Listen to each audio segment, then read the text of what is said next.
This time on Roadkill, the Rotsun lives again!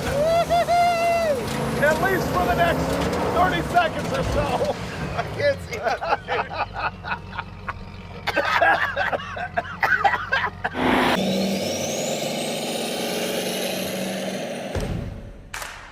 Ah, the Rotsun. This is our 1971 Datsun 240Z that is Roadkill's favorite turbocharged rust bucket. For the past 5 years or so, we've had a love-hate relationship with the car. Finnegan loves it, and I hate it. I mean, don't get me wrong, it's awesome and everything, but it is also so hacked and so rusty. But my biggest gripe is that it never fails to fail us. Every time I get excited about it, it breaks my heart. The first time was in episode 25 when the V6 Chevy-powered 240Z was our pick to win our shootout, but it broke on us. And then we added a junkyard turbo and got kicked off an autocross due to an excessive amount of smoke because of an oiling problem with the turbocharger. And then we thrashed it against a brand new Subaru in a shootout until it overheated on the way to the final event. But then we rescued it, and it let us down again at Willow Springs International Raceway, where we were going to race it against the Jaguar with Randy Topes. Oh, that's bad.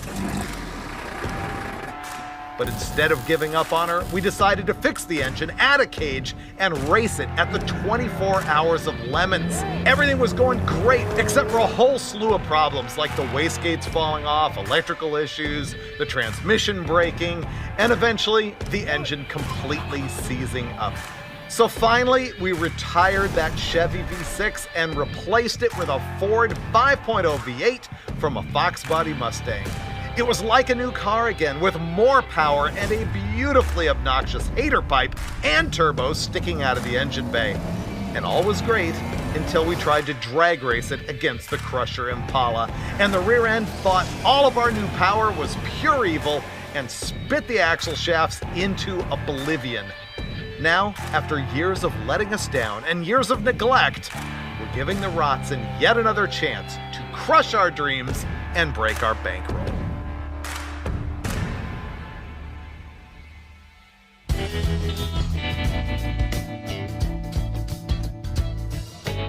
It's been 2 years since I paid any attention to this thing whatsoever. I'm so excited to be here. This thing's a legend. Look at it. It sucks so bad. It makes me so happy. Forgotten how great this part of it is, though. Yeah, oh, this is magic. But none of it looks like this part. Yeah, none of it looks like it functions. Like I see a wire harness, a differential, half a transmission, and nothing's plumbed anymore. Yeah. This was a running, driving car when I broke something in the back end of it at the drag strip 2 years ago. And after that, like, Lucky took it apart for us, and I thought the transmission was broken, but it wasn't, and it was the rear end, and it hasn't. Oh, after that, it went to the SEMA show. That's right. People stored their backpacks inside of it. Right. I genuinely don't know where to start because we're about to work with all new parts that we've never installed. Like, we're going to take out the T5 and put a 6-speed. We've got some eBay parts for a rear differential that we've never installed, and I don't know if it even runs. We just start here and work our way backwards with getting a trans in it and then getting a diff. And Okay, so trans swap first thing. Sure. Okay, let's put it in the air. There's no good place to go except the floor, which is rusty, and I think this is the part where we lift the car up and cave the floor in.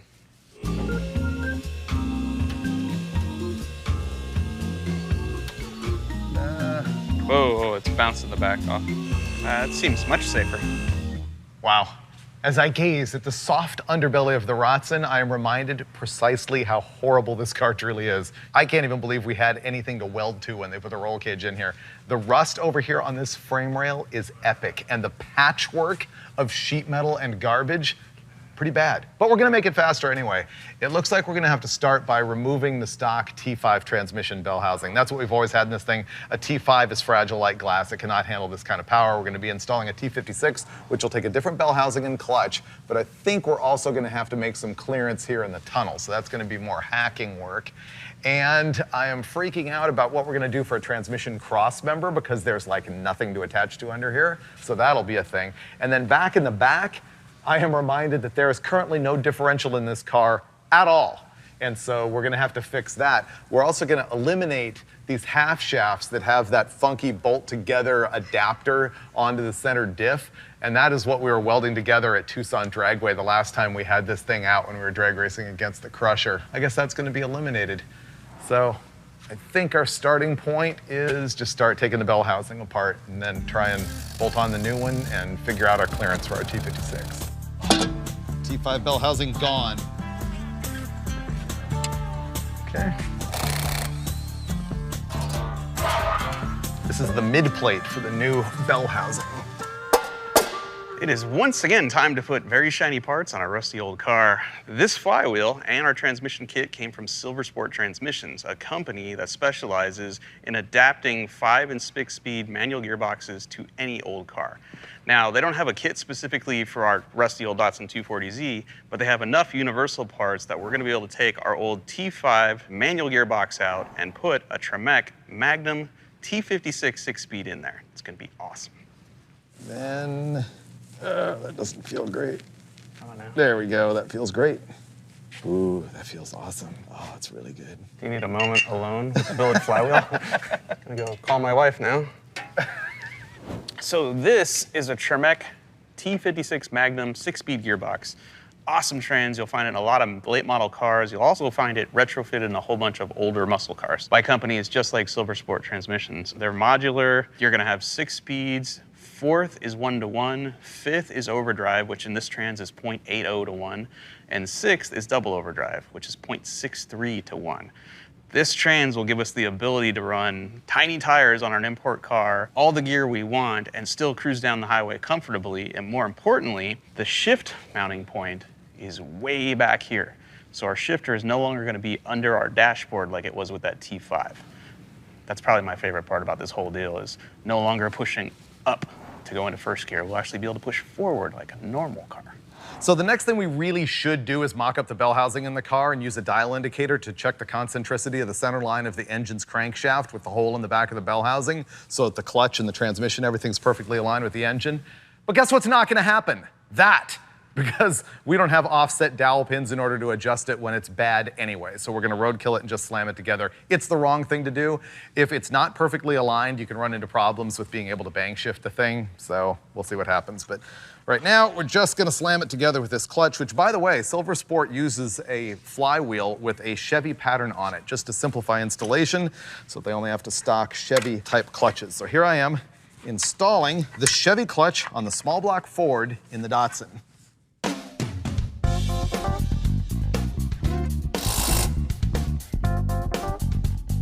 We wanted to heave the transmission up in here just to see if it was going to clear the floor pans and tunnel and all that stuff, and we hadn't even messed with the throwout bearing yet. As of this moment, the transmission's fitting so well, we actually started to work out the throwout bearing, and we're getting it up in there until we realize that this doohickey on the trans case is hitting this bulge in the body of the car. And because we don't want to damage the pristine sheet metal on the Rotsun, we're going to go ahead and just hack this thing right off the case of the transmission to make clearance. Fixed. There we go, we're good. Okay, hurry. No, just let go, you're fine. Oh, okay, good. Yeah. We have broke nearly everything in the drivetrain of the Rotsun over the years. We broke our T5 transmission twice. We broke our rear differential. We broke the half shafts. I mean, we've destroyed everything thanks to our Ford Power Stroke diesel turbo power plant. And once again, we're gonna go with spend way too much money on parts the car doesn't deserve, and we're gonna throw $1,200 worth of eBay stuff on a pallet at the rear suspension and drivetrain, and then we're gonna go throw another $3,000 worth of polished and powder-coated billet parts to make this fit that rusty car. What you're looking at is the complete rear suspension and differential and brake systems from a 1990 to 1996 Nissan 300ZX twin turbo car. What does that mean? It means we now have a larger differential. This is an R230. This is bigger than a Ford 9-inch ring gear. We're gonna get 369 gearing, a viscous limited slip, 28 spline axles and CV joints, 5-lug conversion, which is gonna give us way more options for wheels and tires on the back of the car now. And all of that billet goodness is going to make this fit that car and ultimately be just that much more reliable than it used to. R200, this was the one we got off eBay out of a Subaru WRX STI. 8-inch ring gear, really not bad, limited slip. That's a pretty good diff that bolts right into a Datsun 240. This is an R230, which has a 905 ring gear, bigger than a 9-inch out of a Ford. 28 spline axles, bigger diameter, and less likely to twist in half like that one did. If you look here, this side, look, it turns, it's great. This side, Not so much. yeah, not so much. So yeah, hopefully this doesn't happen with this. I have better faith in it. Here's a list of everything we're about to replace. All of this stuff's going away. The only thing we're keeping from back here are the stock lower control arms. We're gonna get rid of our struts, our disc brakes, the half shaft, all that's coming out just as soon as I get this ridiculously long bolt out of the control arm. So what I'm gonna do is I'm gonna make an adapter to go from the slide hammer to this bolt, so then I can just sit here and tap it out.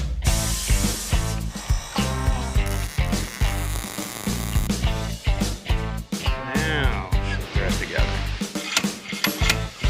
Working.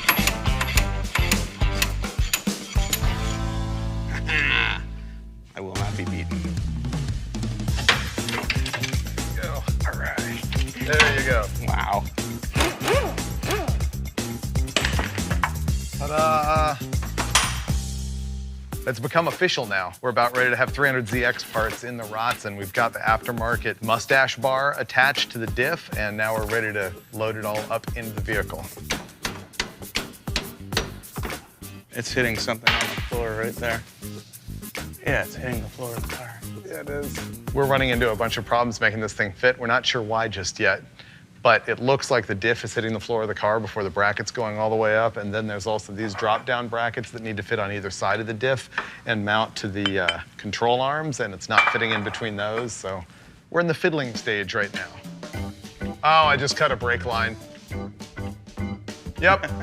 Oh, what a pain. It's gonna leak forever. Nothing like adding work time.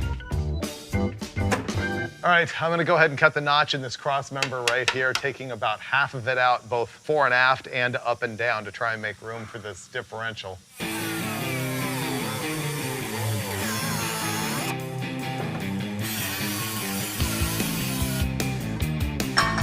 Love welding right next to a fuel cell. Oh yeah. This is the half shaft out of the, I think, driver's side rear of the car. And we're rebuilding it with the stock 300ZX CV joints, outer and inner, but with brand new, shorter, custom shafts right there. And how dumb is this? We're almost ready to put it all together, and we can't finish the job because the stupid rubber boot doesn't fit over the housing of the CV shaft properly.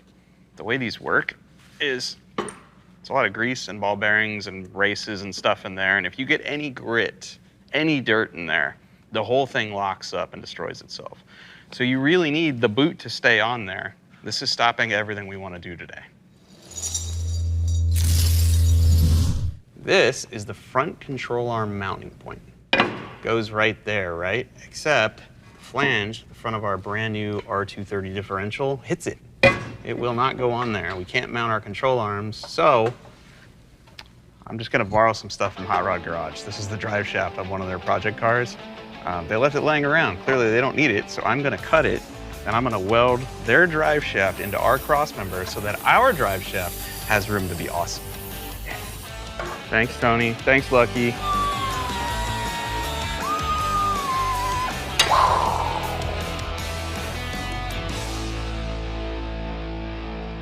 And that is how you use Hot Rod Garage parts to fix a Roadkill project car.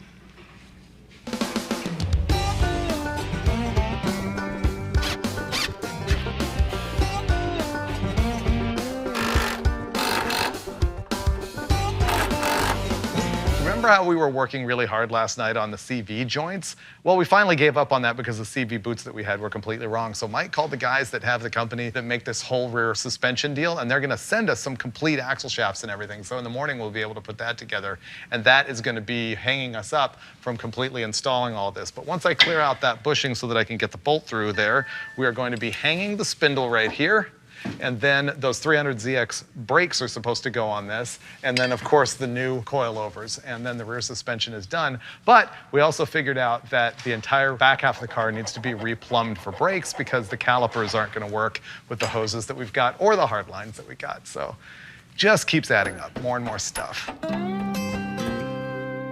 Okay, there you go.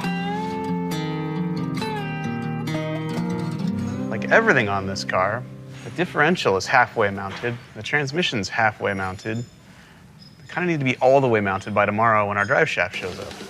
And right now, I'm gonna have to fabricate a transmission cross member because obviously there's no kit to put a Ford 5-liter Tremec T56 into a rusty car. So probably bolting this straight to rust.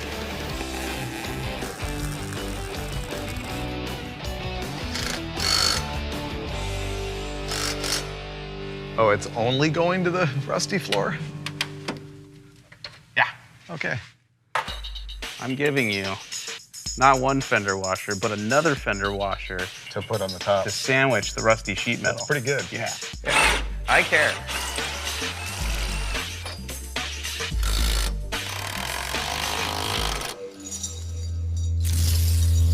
Today's the day it all comes together? Yeah, this is our last day. We're out of time. Oh, so it has to. It has to.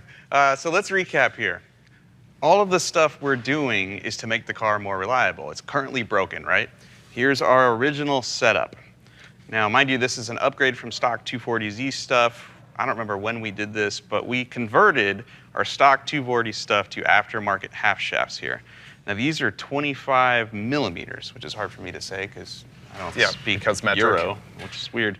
And you'll notice the stub axle, which should be in the differential, is broke off in here. Okay, so that's no good. We're getting rid of that. Never mind the fact that there's 2 adapters on each end here to convert all this stuff to CV, because the factory stuff is U-joint, and all these bolts fall apart. All the time. We never could keep them together. All right, so then we call up Tech Toys Tuning. They say get 300ZX turbo car stuff from a 90 to 96 Nissan car. We do that. So this is a stock 300ZX half shaft, which is too long for our application in the 240Z. The track width is too long. Oh, okay. So Tech Toys Tuning sent us shafts, which are shorter and stronger, but while we were assembling it, like Dave was pointing out, we found out our boot would not fit over the CV housing.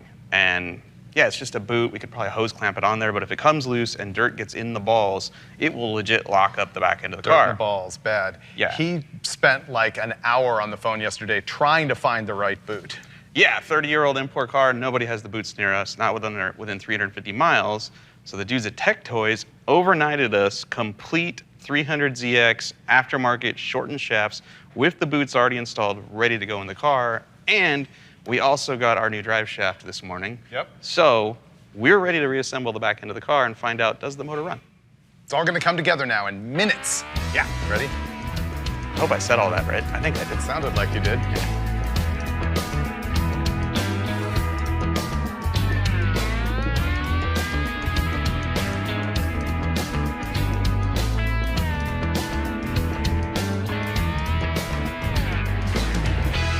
And the adventure continues. Our aftermarket axles, the ones we had overnighted to replace the other aftermarket axles that had a CV boot issue that wouldn't work, they're both too long.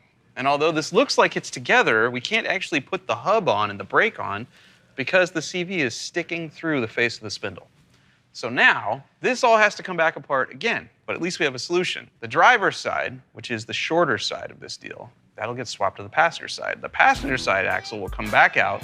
I will disassemble it and use our original aftermarket axles, which are shorter, to rebuild it. And I'll put that in here, and then with any luck, maybe by the end of the day, we'll have brakes on this and maybe even back tires. I think we're supposed to be at a track tomorrow. That's probably not gonna happen. At this point, I'll just settle to do a burnout, even if it's right here on the lift.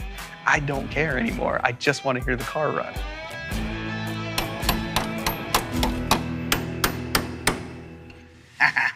Bam. Uh-oh. What do you mean, uh-oh? There's no uh-oh. Still too long? If this doesn't fit, can we just pretend this was all a joke and go home?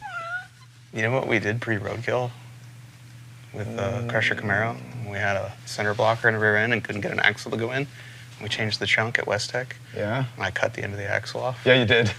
There isn't enough spline depth on this. When this thing is fully installed, it uses 100% of the spline. But this end might be. What he's trying to say is this axle is also too long. That's the punchline. Yeah.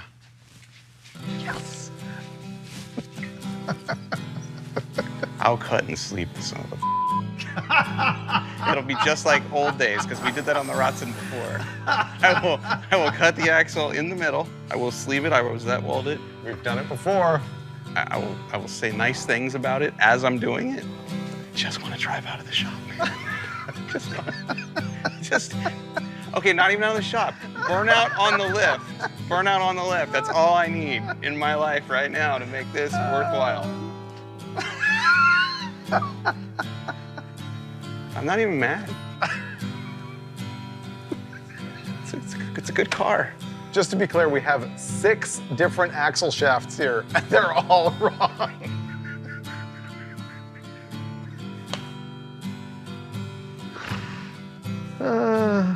It's killing me.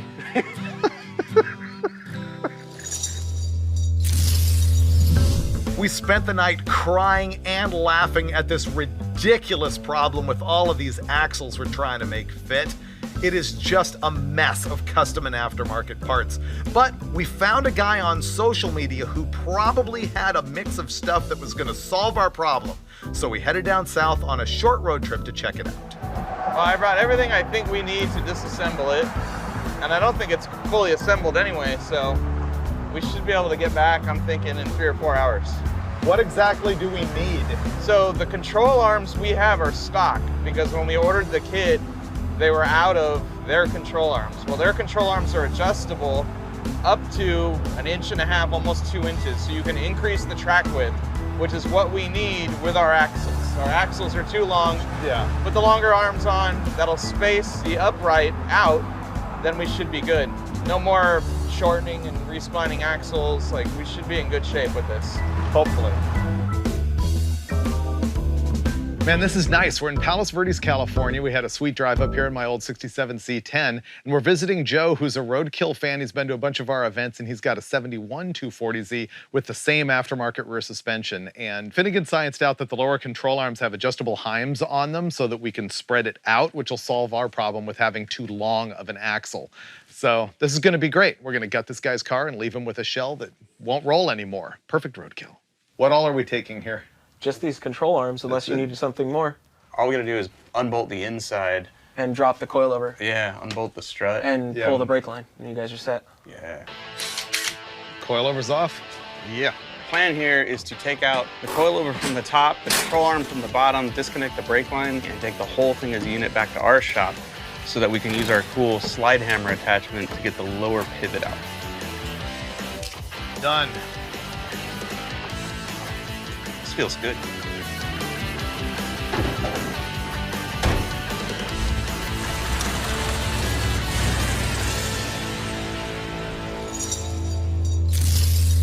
That guy was cool. Can't believe you let us strip his car. What we're looking for is the aftermarket control arm being not shorter than the stock one. It needs to be longer. It's currently an 1/8 shorter. So the heim joints have to be threaded. Okay, wait a minute. A lot. Oh, dude. Okay. I can't even see the end of that heim. That's not going to work. I think you have a 1/4 inch of heims sticking in that bung, and unless there's some super extendo 3-inch long heims out there that I'm not aware of. The tubular control arm is shorter than the stock control arm, not longer, and there's not enough adjustment in these heim joints in order to make it the 2 inches longer that it needs to be. Dear Joe, thank you for being a Roadkill fan and allowing us to disassemble your car. We appreciate you, but it did no good. Let's just light everything on fire. Yeah, they're shorter. They're not longer. I'm shorter, dude.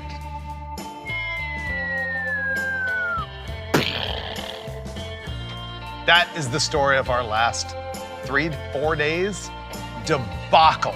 We had 3 sets of axles that were the wrong length, so we can't get the rear suspension together. Then we did the Hail Mary with that guy Joe, who was super cool, and we gutted his car right in his driveway, got back here, and poof, like that, realized that the control arms were completely wrong, also not the solution. So right now, it's Friday at like 6 p.m. There is nothing we can do to get the rear axle solved. Next week, we're gonna have to find a way to get some axles made or something. We've got like 3 different schemes in place with different people to figure out how to fix it. So what we're gonna do now is actually drop the car down and start worrying about other things. I've wired up the fuel system, I've wired up the transmission reverse lockout doohickey, and now we gotta deal with the clutch hydraulics, which I'm gonna do upstairs, and the shifter and some other stuff. So here we go, dropping the car down and finally moving on from the stupid IRS that I never wanna touch again as long as I live.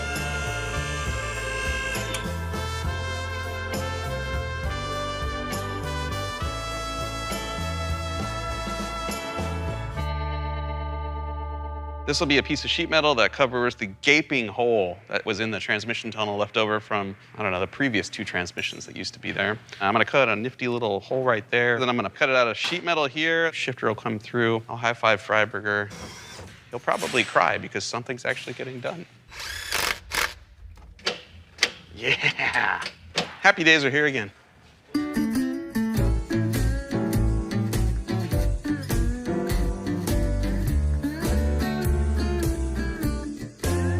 So I think it's ready to fire up. This is the part where we make noise? Uh-huh. There we go! It's working!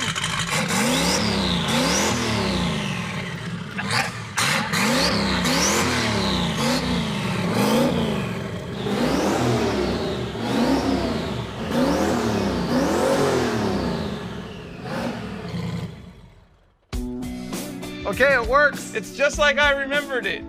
So crappy, I love it. All right, that's a victory.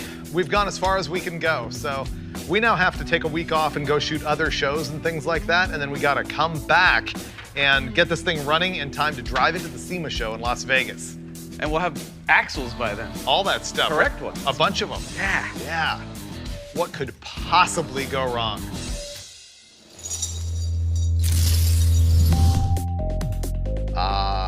I feel much more relaxed now. You know why? It's 2 weeks later. And in the interim 2 weeks, there's been all sorts of relaxing things going on. Like, we shot a whole episode of Roadkill Garage, a whole episode of Faster with Finnegan, a whole episode of Junkyard Gold, and 4 episodes of Engine Masters. And now we're back here with the Rotsun. You know how many axles we ended up going through in order to find the right ones for the independent rear suspension? 9! Yes, 9 axles was the key number. And because we were out doing other things, we had Lucky bolt them in for us. He also made the brakes work, had to grind down the caliper here to make it work with the wheel, put on a little wheel spacer. This is all good to go. So finally, Finnegan and I can move on into doing the other things that this turd needs in order for us to hit the road. It needs like a passenger seat, and we gotta figure out why that turbo is smoking so bad. We got a real oiling problem there of some kind. And then once we get it fixed, we're hitting the road to the SEMA show. And we might even make it there, but I doubt it.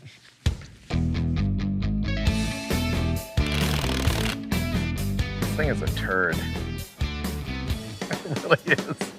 We gotta figure out why this thing is huffing so much smoke, and Finn wants to make a new exhaust pipe for it, because this one just blasts the windshield.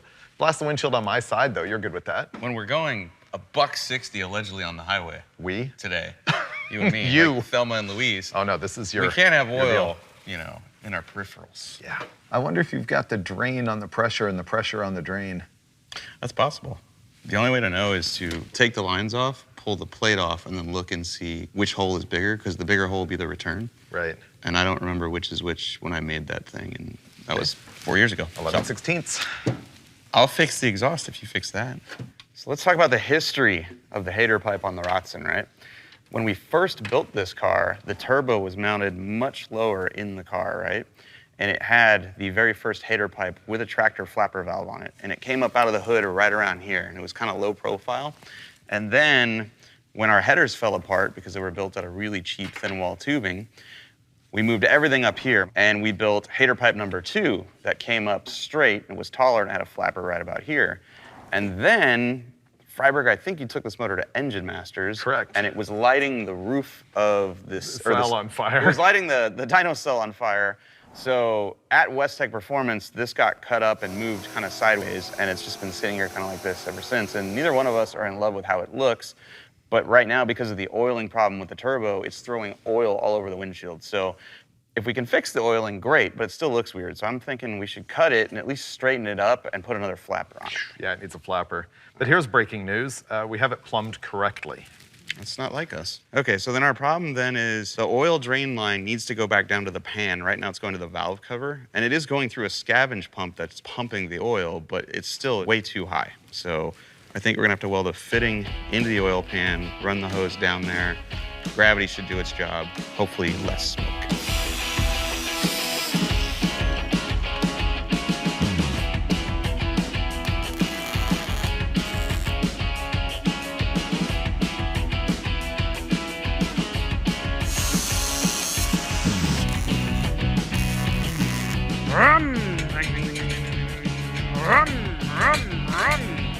Gator Pipe 2019, done. I don't know why this makes me so happy. It's gonna obstruct my vision.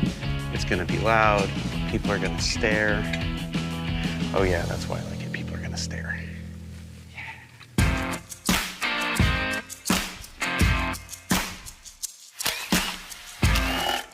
Oh, we're screwed. I can't move it back because of the bell housing. I can't move it down because of that. Oh no. This is the oil drain for our turbo. This needs to go to our oil pan, but we can't get the oil pan out of the car, so our options here are limited. We can't weld our fitting in there like we wanted to, so now we're gonna use, it's not quite a bulkhead fitting, but we're gonna make it a bulkhead fitting. We're gonna drill a hole, we're gonna shove the fitting in there, put a nut that only sort of fits the backside of the fitting on the inside, and then silicone everything, a lot. And I'm sure it won't fall apart the duration of this road trip. All right, we're done. Now we have to move on to throwing a seat in the car. Oh, and figuring out if that even fixed the oil leak turbo smoking thing.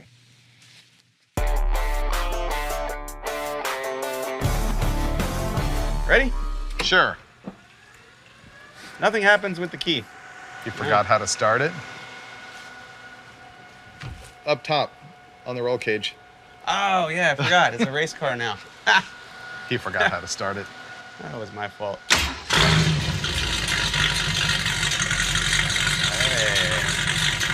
We have oil pressure.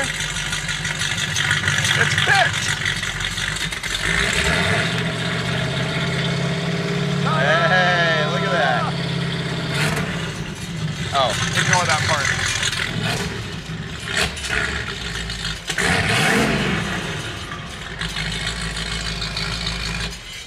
I think it's good enough for who it's for. We're all good except for the actual wet oil coming up out of the pipe. I'm sure that's residual. Residual. And it'll be much higher than it was before. That'll land on the Prius behind us. I'm cool. I'm good. So Okay. I think all we have left to do is throw the passenger seat in this thing and, you know, give it a quick detail, you know, before the SEMA show. Then we're out of here.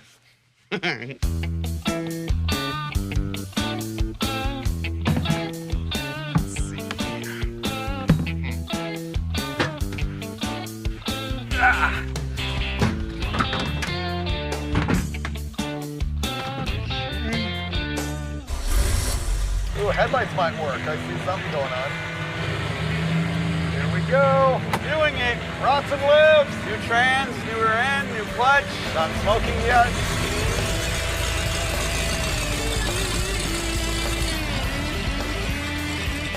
Man, this thing drives good. That's good too. Too bad it's utter trash. I think we get there by midnight. We valet park this thing like G's. Roll in, bet it all in black.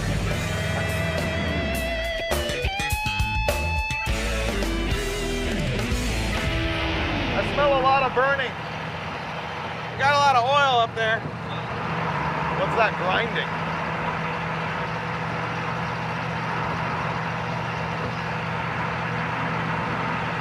Now you got me worried about that rear wheel falling off. Who put it back on? I put the wheel back on, but remember the whole clip thing? What clip? Oh. Oh. You convinced me it was fine. That was before we were driving it. Oh. I assumed we'd never leave the shop. Oh. Whoops. Well, we're really not going very fast, so if it falls off, we'll be fine. Yeah. If it fails to fail, will it still be the Rotsun? Oh, yeah. I mean, I can see through the roof right now. I can too. Here and here and here. Over there. Right there. Yeah. This car is still totally offensive. I think that's what I love about it.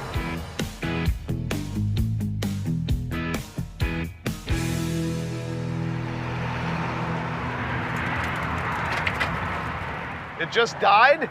Yeah. Well, at least we got a shoulder. Wow. Yep. The Rotsun is great again. Oh, except for the dying on the freeway part. David Freiburger here, coming to you from the side of the freeway where the Rotsun has failed once again. Mike Finnegan, what's going on in this situation? Well, I'm having the time of my life, David, because as you know, the shoulder of the highway is where I like to spend all of my time. So that's a wrap on the Rotsun once again, failing us in royal form. We gotta get a battery.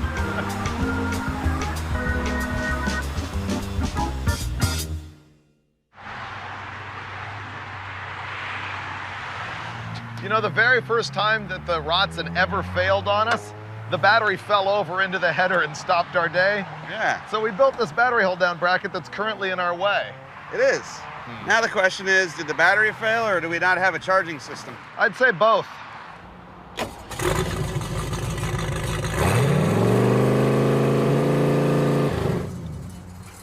Yeah, we got no charging system.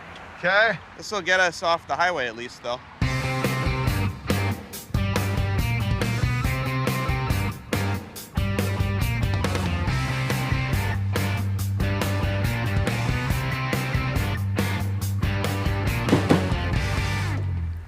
Look, it says cut, but it won't cut. These are the world's worst crimpers, and yet I'm going to use them to fix our charging problem.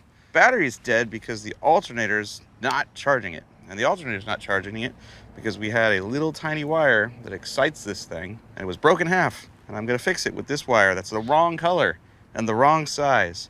If I could just find something to cut it. Oh, wait, here we go. All right, so I'll use the pliers to cut the wire, and then I'll use the wire cutters not to cut the wire. That's not even a good stripper either. All right, if you see these, just throw them. They're useless. Oh, but these won't crimp. I need those back. Damn. Okay, go for it.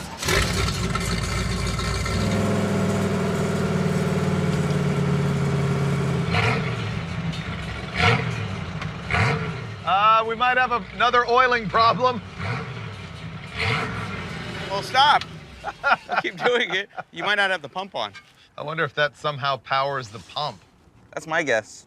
The odd thing is that's not showing any voltage, but when I disconnect it, we get oil out of the exhaust, as if that's powering the scavenge pump or something somehow. That is weird.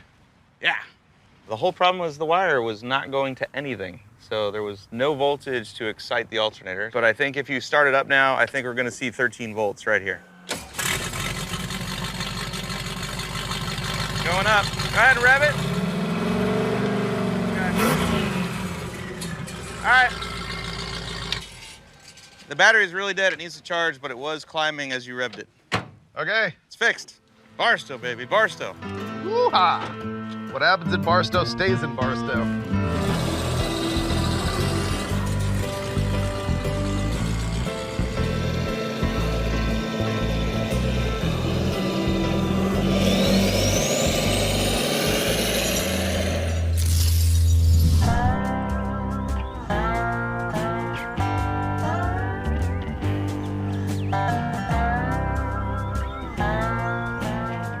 It's a beautiful morning in the glamorous garden spot of Barstow, California. And while the Rotsun hasn't exactly failed yet, we do have a turd in the punch bowl.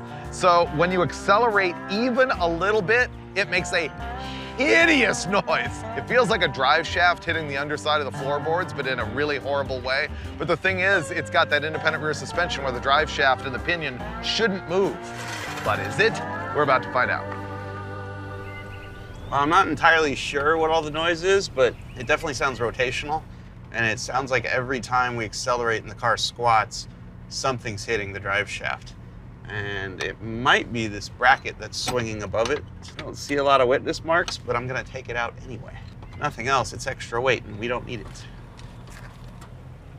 Uh-huh, right there. I think that was the noise. See the shiny part? I think that little part was what was hitting.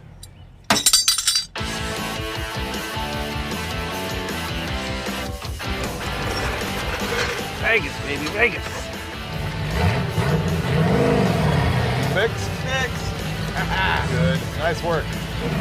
No, no, no, no, no! I have no door latch. Oh, just taking a U-turn.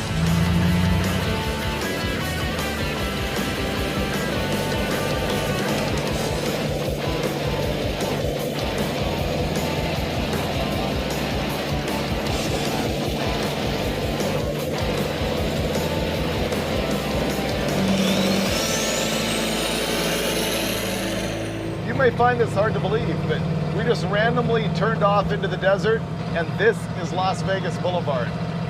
This goes all the way to the strip, This goes all the way there. and it parallels dirt and desert. Well, that's prison right there. All right, we're not gonna stop here. But after prison, yes. So we're nearly to Vegas. The car still runs, and we haven't done a burnout yet. More importantly, the Rotsun hasn't failed yet. So we need to give it its best opportunity to fail. Agreed. Let's go find some desert to play in.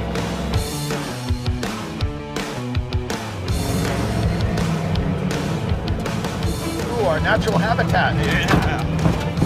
Oh, that might be bottoming out. Yeah, just a little bit.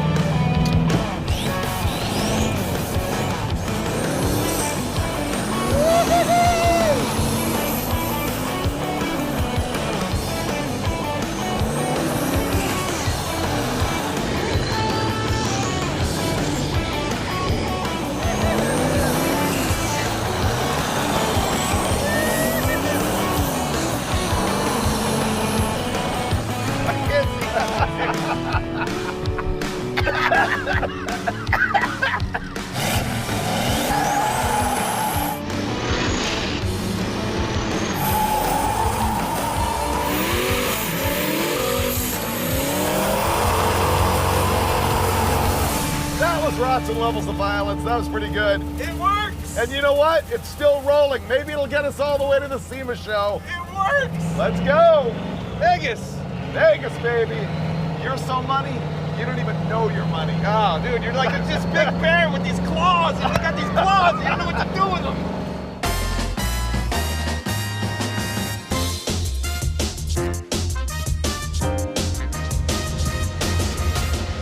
We're 4 miles from the convention center, 4 miles from SEMA, and Ooh. it's 235 degrees. What do you think? Keep going? I thought it was gonna fail to fail. Oh, it's gonna fail, but the question is, does it fail here on the strip, or does it fail at the convention center where all the cool cars are? I can't believe the water's still in it right now. Technically, we've won. We've made it here, but we're still 4 miles from SEMA in the convention center, and we are now actually overheating. That's 236 degrees and climbing. There's a lot of holes in this car that coolant could go through when this thing finally pops. I got news, that's 240. Oh boy. Yeah. Oh, dude, I feel the heat through the floor now. Yeah, I smell it. I almost don't want to pull next to the curb, dude. If it pops near a pedestrian, we're in trouble. I know, we gotta get in a lot or something. Let's just pull in here.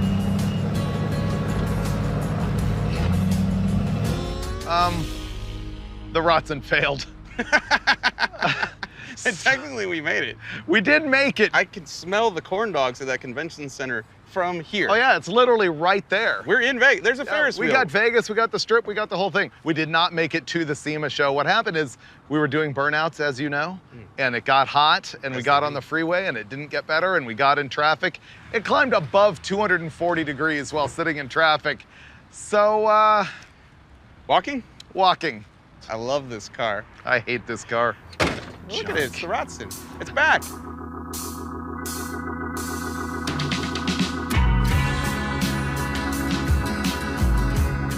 The Rotsun rules. It goes, it stops, it turns, it drifts, it does donuts. The one thing it doesn't do is stay cool in traffic, and I don't care. I'm not sure Freiburger understands what true love really is. I don't care how much this car hurts me. Every now and again, it shows me just a little bit of performance, gets me all excited, and then it leaves me stranded. And I'm okay with that. Finnegan loves this car. But the thing is, every time I start to develop just a little bit of affection, maybe even some puppy love, it goes right off the cliff for me. And right now, I would say I absolutely love the transmission that we swapped in the thing. The rear end is great because it didn't break, but it is clunking and making some noise like maybe it has a bad bearing. And worst of all, it finally failed on us. And the problem is, cooling system. Now the upside is there's nothing here that we can't more easily fix, and hopefully it doesn't sit for another 2 years. I take that back. Let's let it sit for like another 5 years. You know what? Maybe Finnegan should just take it home. That would be fine with me.